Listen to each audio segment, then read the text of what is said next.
हर गंगे जय गंगा मैया। नमस्कार दोस्तों, आज आप सभी को संगम तट पर लेकर आए हैं, जो कि यह वीडियो बहुत वायरल हो रहा है।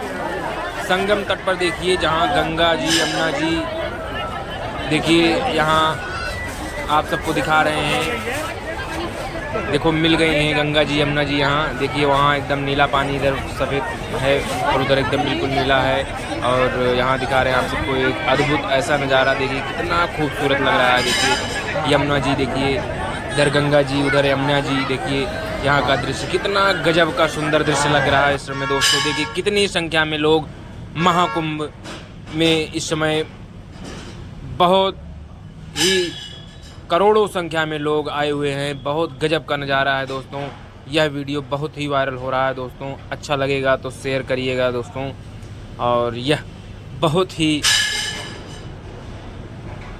अद्भुत दृश्य आप सबको दिखा रहा हूं दोस्तों। देखिए बहुत गजब का यह दृश्य है दोस्तों।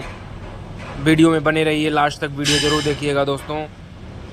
और आप सबको दिखा रहा हूं, देखिए कुंभ स्नान कर रहे हैं लोग। बहुत ही गजब का यह नज़ारा है दोस्तों। ऐसा महाकुंभ 144 साल बाद आने वाला है दोस्तों। 144 साल बाद आता है दोस्तों। बहुत ही गजब का आप सबको दिखा रहा हूँ नज़ारा। देखिए प्रयागराज कुंभ मेला का यह अद्भुत नज़ारा दोस्तों। बहुत ही गजब का यह दृश्य है दोस्तों। देखिए संगम तट पर देखिए सब स्नान कर रहे हैं, संगम में स्नान कर रहे हैं। जय गंगा मैया।